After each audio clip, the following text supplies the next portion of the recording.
So we're here to talk about multi-vector DDoS attacks, what they are, how they work, and how to mitigate them. Before we start, talk about myself, Jose Gomez, sales engineer for Imperva. I've been with Imperva for 2 years, and I've been in the actual technology industry for about 18, so don't let this young face fool you. So I'm very familiar with a lot of the things that are going on in the technology world, not necessarily just in security, but coming from different places in technology, of how the actual threat landscape has changed from different places, right? Not necessarily just for DDoS, but as well as into just normal security hacks and things like that. So what's going on? We know a lot that everyone's starting to know a lot about DDoS. It's starting to come out into the industry to where it's normal. It's out in the news. We see here, DDoS attacks, dying DNS is one that was showing up that most people know about as well. We have another one we're talking about from Forbes is talking about it as well. The investors, things that are happening there, because protesting of things that were happening for, Trump themselves trying to DDoS the campaigns there. Things that are coming in from, you're using different types of devices. It's not only coming from individual users, trying to actually hack you or trying to take you down or DDoS you. They're actually taking a lot of devices. So it could be a cell phone. It could be a refrigerator, because they're leveraging, installing their malware on things like that, or even cameras, IP cameras that are happening in people's homes. Also, and this is another one where it's just another company talking about, they too are getting DDoS, and this isn't just a local issue, this is a global issue. And next is about that it's so prevalent today that people saying, you're getting DDoS, you could get DDoSed, or something's happening, is it a DDoS attack? That StarHub, actually had to come out to say, that, okay, the disruption that we had was not because of a DDoS attack. Because that's the first thing. It's like if the internet's going down, network's going down, something's going down, it's like, okay, they're probably under DDoS. That's how prevalent DDoS attacks are today. So it's safe to say that now's not a good time for us to be without DDoS protection. So the current state of DDoS, a lot of things that are happening in this space. DDoS is not just one thing, right? We see here that in Q1 in 2017, Encapsula mitigated over 17,000 DDoS attacks. Okay, it is something that it's an average of 1,368 per week. So, people are not just going out. This isn't just one thing that's just happening for DDoS. Right. This is something it's happening daily and prevalent. And this is just some of the findings that we have found from services that we have out there. Right. Others are seeing this collected. If you happen to go to the earlier session talking about cybersecurity, everyone is finding this out here.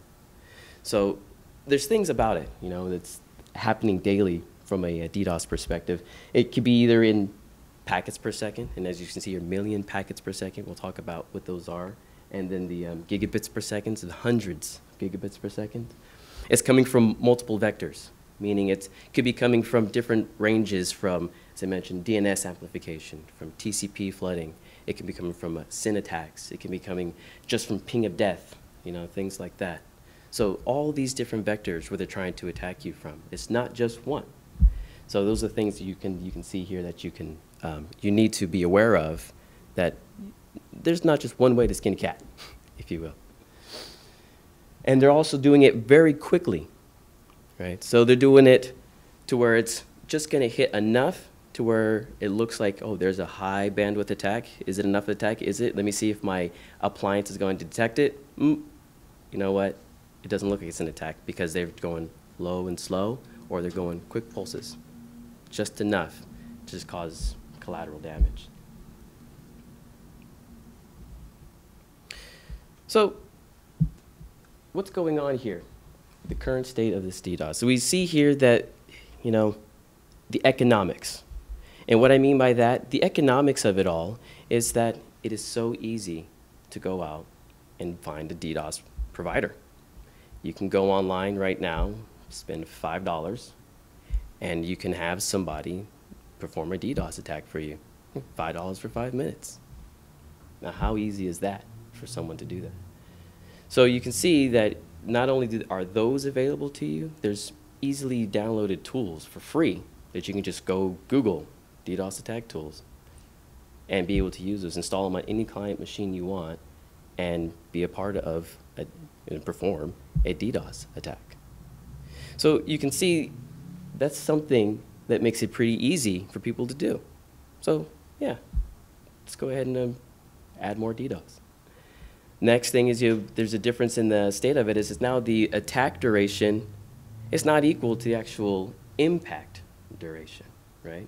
So the current state of it is telling you is like, now, not only am I going to just attack you, I'm going to do, as I mentioned, the hit and run, as I'll get into as well. I'm going to make sure that, I'm going to make your network guys work harder. I'm going to make your application guys work harder, because once I just do just a little bit, I just know all of a sudden I got my software guys saying, hey, my application's running slow. And I got my network guys saying, okay, something's happening with the network, it's going slow. But you're adding all those resources to it. And even though it may have just happened for a short period of time, all of that collateral damage, as I mentioned, is all in the play.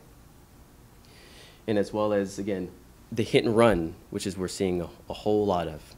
And again, it's because of that is where we're seeing that anyone that goes through and the mitigation appliances that they're having that are out there and the tasks that they're going to do it isn't fast enough, right? Then they know this, and they know that it's very easy to go through and just like, I'm just going to go very quick, just cause this harm and just leave.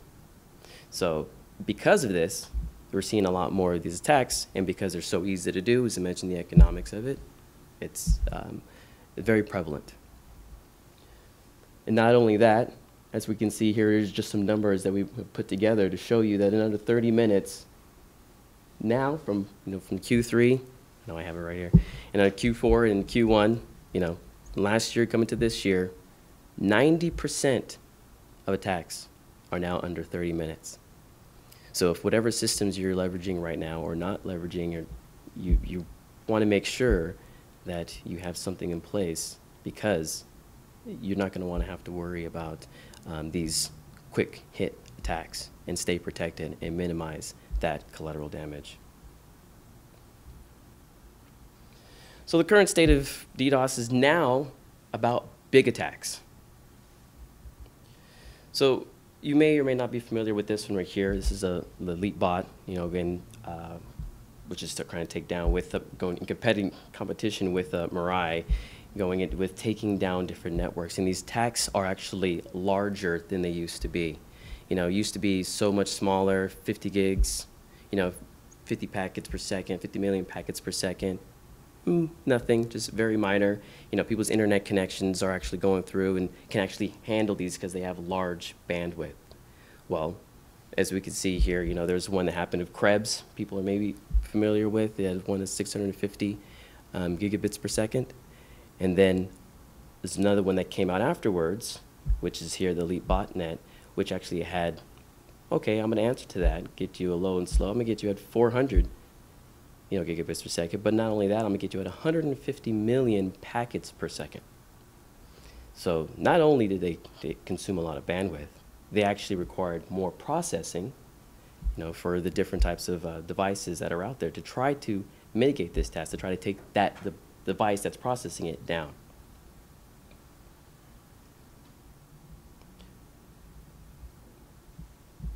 This is to show that particular attack, or some ideas of how these attacks are actually happening. You can see in under 30 minutes, there's high packets per second, and you can see here with this red graph, and then the graph on the far your far right, you can actually see here that it's showing a lot of the height of it, which is it peaks at 650 gigabits per second. So not only are they doing this at a long-term rate, at a high bandwidth rate, they're actually doing this as well in the rate of 200, this particular one was actually a customer, 250 million packets per second. So this is something that, these hackers are doing to make sure, because not only are they wanting to just make sure they're going to take you down, They want to take the appliance or whatever is being protecting you as well and stopping any type of traffic getting into your system.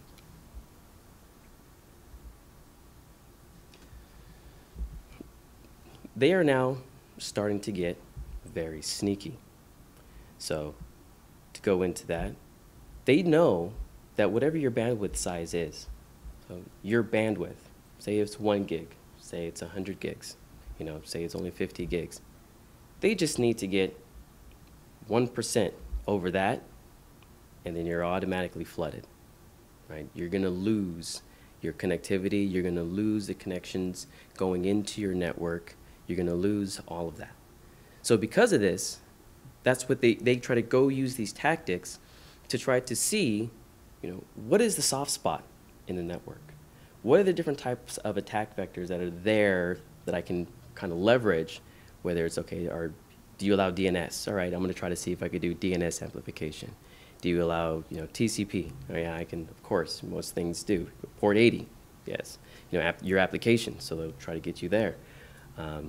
SSH, anything that's open that they can try to get their hands on, they're gonna try to do and utilize those attacks to try to get them there.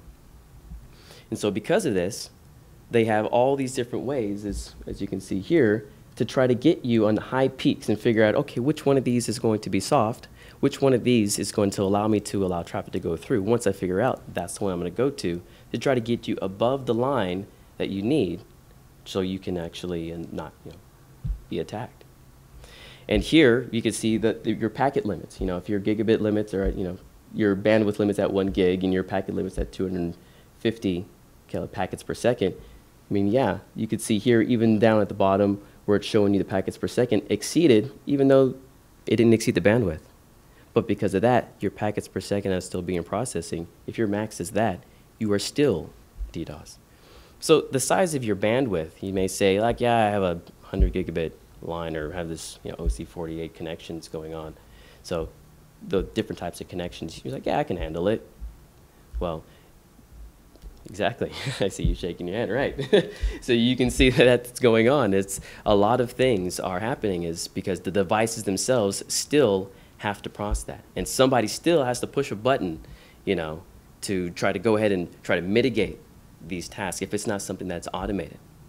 So they're constantly changing. So that's something that you have to be aware of when you're looking at your different types of your DDoS applications or appliances, excuse me.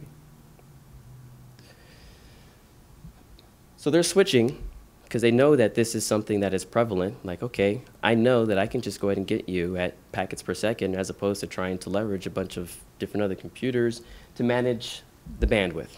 Because people are saying, yeah, I'm just going to throw bandwidth at it. But I know this is easier. So they're leveraging the bits per second, versus, the packets, leveraging packets per second versus bits per second to make sure to flood them at those times because it's higher packet rates because usually with your connectivities and the connections you have, you're limited by the packets per second you can process from the devices, bringing them into your network.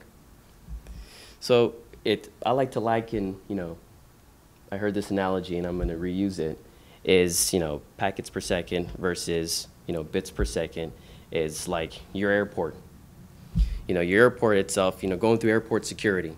You get through airport security, those are the guys, that's your bandwidth.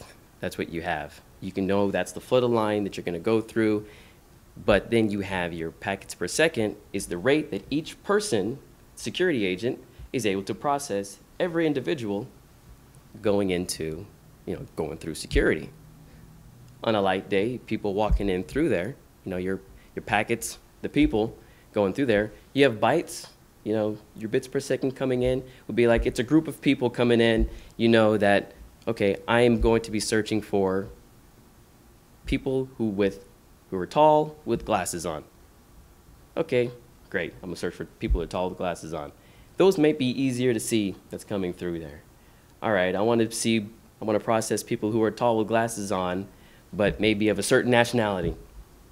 It's like, okay, well, we're all mixed with different nationalities. We all could be different things. So they got to identify, okay, where'd you come from? Where were you born? Who had this? Let me see your papers. Let me see these things. So there's a lot of processing involved, which internally, ultimately holds up the line because the more the processing to get finite to all those things. So because of that, even though you have maybe that same group of 15 people, you've now added another layer of things to make sure to check for those 15 people, say you're there, that's still going to take longer to process than something else, than them just being able to say, okay, toggle out glasses, all right, go through.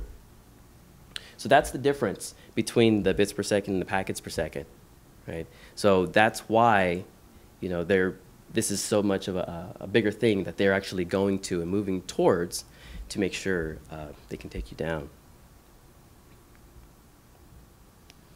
So there's another example of showing you of different rates of just doing pulses. And as you can see with these pulse marks that are here, you or may or not see here, they're like 2-minute marks. They're pretty much every 2 minutes doing a pulse. Maybe a pulse lasting for maybe 15 seconds. But the packet rate, the bandwidth they're using, about 10 gigs. But look at the packet rates. If you can see, it's about 4 million packets per second, is one of some of the highest. 3 million packets per second. And these are at short bursts. So you can see, because of that, knowing that this is something that is easy for them to utilize, that's what they're starting to go to today. So now, here are some key factors to DDoS mitigation. So this is something that internally, this has come up, which I think this is a great thing and easy to remember when you're talking about mitigating DDoS. We call it TLC. So here and what this means, as you can see, is the time to mitigation. You have the latency that's there, and then the capacity. So this is something that you have to keep in mind when you're looking at DDoS. So when it comes to your time to mitigation, what does that mean? It's the rapid time to mitigate, everything to try to prevent downtime, right? Because that's the whole goal, especially for hit and run attacks. You want to prevent as much downtime as possible. So if you have some type of DDoS application that is not, reacting as fast as you need it to, especially for these types of attacks that as I mentioned previously, you will see there that it's very difficult for you to be able to get through it, and you will still be able to, you'll have issues. So what you want to do is make sure whenever you're looking at some type of DDoS protection, you're looking for something that does allow you to have this time and be able to act very quickly for you. And this is talking about how, our personal mitigation, our system works is, being able to be performed automatically for you.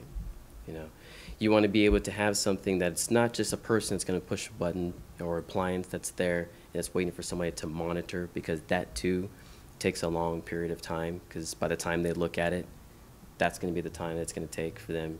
You have those dollars going out the window, and some more information you have to give out to the rest of the security groups of, why it took you so long to mitigate it.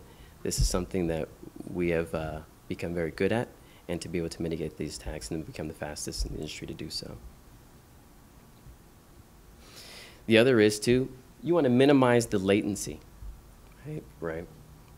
So switching your traffic over, to a distant scrubbing center can add latency, and that's not something that you want to do. And whenever you're mitigating an attack, you want to be able to, as soon as you start detecting this attack, being able to quickly switch over to a network, preferably in the same location, to be able to start scrubbing it in the same place to where it's actually being attacked, and then trying to revert traffic to different locations. So our virtual scrubbing network actually leverages, greater than 30 pops over a CDN quality performance, therefore giving you high speeds, because each one of the locations of our scrubbing centers are actually part of the same network that's being used to process the rest of the traffic as well. And then it comes to the capacity. So you want to make sure that your capacity is engineered to handle all the DDoS that you're going to have and protection of it.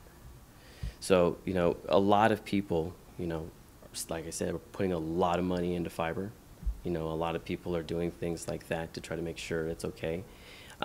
You will want to be able to get through these things and be able to have your network set up in a way to where all the traffic that's going through it does not experience any type of latency, as I mentioned before, as well as to handle all the load of traffic that's coming into it to process the good traffic that you need as well. So us, we put a lot of money into our fiber networks as well as being a mitigation provider. We always like to make sure we pass all the clean traffic through, and being in the tier 1 data centers, globally, and being able in the E1 networks and well-known providers that are out there allows us to give that capacity and allows you to have and make sure that your networks themselves will be protected from DDoS, as well as to allow for the traffic to go through to your networks, and as well as being able to be mitigate a lot of the packets per second that we're seeing today, and to still provide you that quality. And that's it for this presentation. Like I said, it was going to be short, sweet, and succinct.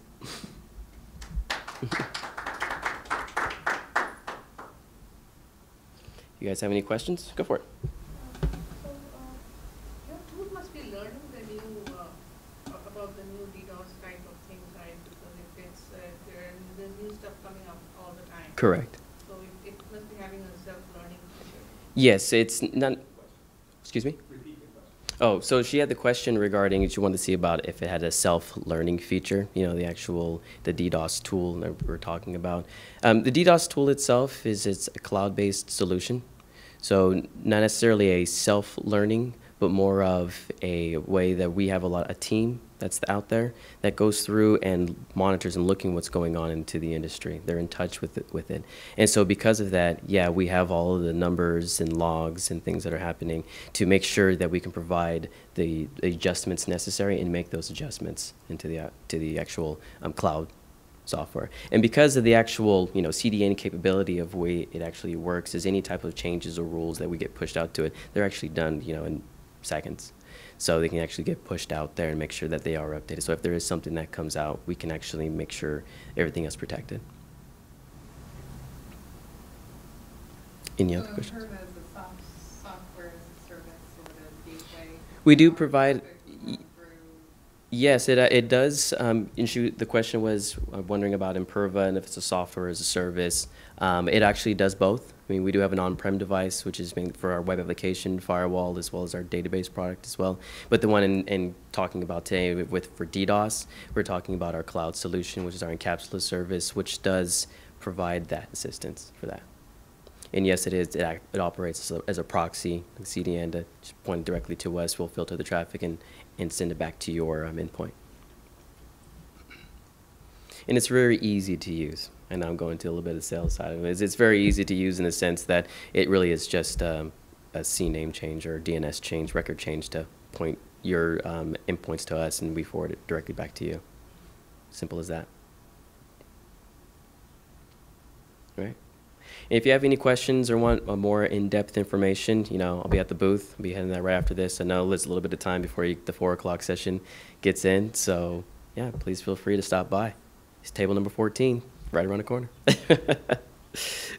Thank you, everybody.